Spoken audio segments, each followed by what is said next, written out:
What is up everyone, and we are back with another guide about Phantasy Star Online 2. Today we are talking about the extreme training quest, Risk Realm. It is an extreme quest that puts you through 5 stages. Each stage is different from the rest, but the rewards are endgame materials. It drops the famous Veteran Resolve and Crack Augment, both on weapons and units, and they can be up to tier 3. It also drops Doombreak 1, 2, and 3, and the new Ligard Augments that give 42 attack, 30 to HP, and 3 to BP, Modular Augment, and fodrus Glare. And it drops other materials like Divide Medals, Buster Medals, and Ultimate Boosters. The main thing is now we can farm Veteran Resolve and Crack easily. Previously, you would farm for hours in the time attack quests for Veteran Resolves in hopes of getting abducted and get it as a drop. However, I did 4 runs for the extreme quest and 2 of them gave me a unit with the Veteran Resolve 1. The only downfall is that it requires 1 extreme pass to run, and if you fail, it still uses it no matter what. You get 1 extreme pass per account per day. However, you can easily get more from the X-Cube exchange shop that exchanges 6 X-Cubes for 1 extreme pass. You can get more from the casino coins, battle coins from PvP, Buster Medals, and your alliance shop. If you have an abundance of these materials, then you can farm this endlessly. If not, you can farm this quest and get Buster Medals as rewards, then exchange those Buster Medals for 1 extreme pass. Sometimes you can get more than 10 Buster Medals per run, and if that happens, you can endlessly run this quest as you can exchange 10 Buster Medals for 1 extreme pass. So before you start the mission, I recommend grabbing the band ring as it increases your augment slots drop rate by 5%. When you start, everyone needs to go to the teleporter for it to start. Party leader cannot start it by themselves. Stage 1. The stage order or objective is to deal 300,000 damage in group play or 100,000 damage in solo play. This is 1 instance damage, so you need to deal 300,000 damage in 1 hit. So do your highest damaging attack. As a party, that means you need to deal 300,000 damage in a single tick of damage 4 times. Each time you successfully complete a stage order, the amount of items you can pick at the end of the run is increased by 1 per stage. When you start the run, it's only 3 items, and if you complete all stage orders or objectives, you can get up to 8 items at the end of the run.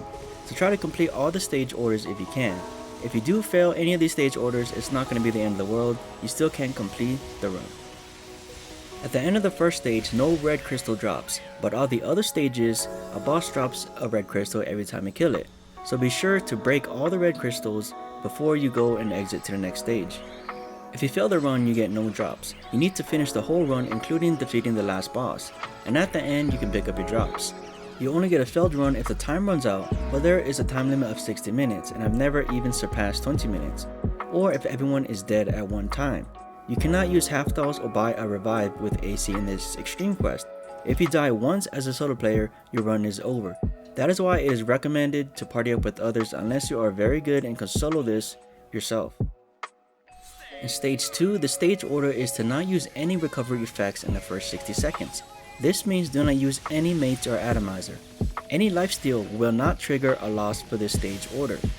That means if someone dies in the stage, do not revive them, just wait 60 seconds if you can. If you have automate, it will also not trigger you to lose the stage order. I don't know about any other recovery effects, but if you do know, please let us know in the comments down below. After the 60 seconds is over, you will complete the stage order. Then you can use any recovery effects you want to.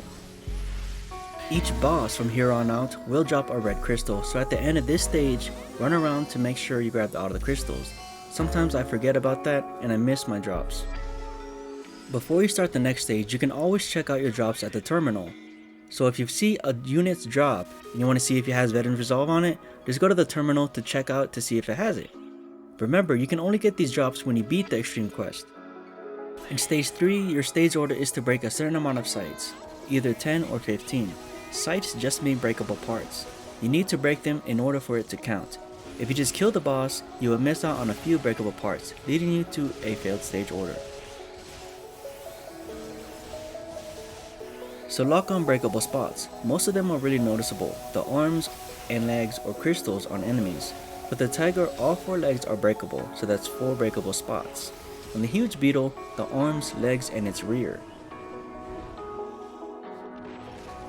On the spider looking Lumamech, break all the crystals on it, and the other one aim for its shoulders and its legs, as they all break.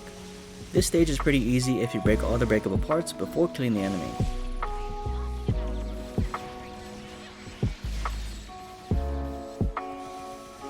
In stage 4, your stage order is to defeat 2 or 4 enemies within 2 minutes. If you're fighting the Omega Apergina, its mini spawns do not count towards that, so just ignore them and fight the boss. There's not much to this, just try to DPS the enemy down as fast as possible. In most of my runs, we failed to do so by a few seconds, so try to focus in this stage. Lastly is stage 5, where you fight Masquerade. Your stage order is to not die 3 times in a party, and it's harder than it sounds. Since the enemy is level 100, it will do more damage than you think, so try your best to dodge everything possible. Throughout the fight, it will spawn clones of itself. For me, I just ignored them and fought the main Masquerade because I'm a ranger. If they do bother you, kill them as you please. As the fight goes on, there's going to be 4 objects that appear. This is just an indication that your healing is reduced by about 85%. There's nothing you can do about this, just survive as long as possible. Eventually it will go away. Unless I'm mistaken, if you know another way, then please let me know in the comments down below. If you don't know how to fight Masquerade, at certain HP thresholds, it will block the highest damaging photon art or technique, so you need to mix up your damage. You can't just stand there endlessly like I do, using steady shot. This is why this fight is my absolute favorite, because it forces you to change up your fighting style. If you're new to fighting Masquerade, it's likely you're gonna fail the stage order, but don't worry about it because all it does is boost your rewards by 1 if you finish it. As you and your team gets better, it will be much easier to finish all the stage orders. When I first started this, I failed nearly every single one because I had no idea on how to do it, but now I finished nearly all of them. There are some moves to look at. One is where there's a circle around your character and it follows you as you move. After a certain amount of time, it's gonna freeze you, so you need to dodge or move out of the way. If not, you'll be frozen and vulnerable and likely die. Since you only have 3 lives before the stage fail orders, it's best to try to avoid this. On top of that, when he's low on health, he will start to deal 1 to 2 hit KOs, so try to telegraph his attacks. As you get better, it will be much easier to avoid. At the end, he will drop a red crystal, destroy it for the rewards, then head on over to the exit and talk to the terminal to get your rewards. If you have limited drops to pick, I recommend grabbing all the units that have Veteran Resolve, Crack, Fodrus Glare, and Doom Break. Then grab all the weapons you want and Buster Medals. Like I said before, if you have more than 10 Buster Medals in this run, you can exchange those 10 medals for 1 Extreme Pass. Then you can endlessly farm this Extreme quest. Even if you have a lot of Extreme Passes like I do, I have over 200, still get those Buster Medals as you can exchange those for Star Gems. If you have more items to pick, then just choose what you want, but those are just my recommendations. Since all of the weapons and units drop as a 13-star unit or a 15-star weapon, they are untradeable and unsellable currently. If you want to sell them, which I recommend now, because the prices are extremely high as not many people know about this. All you have to do is augment it onto a weapon or unit of a lower rarity.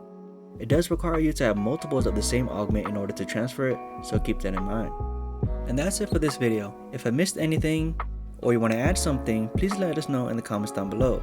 This guide is just my personal experience as a solo player, so it may not be perfect. If you liked this video and it helped you out, please hit that like button and subscribe for more videos. Thank you all for tuning in and listening, and until next time.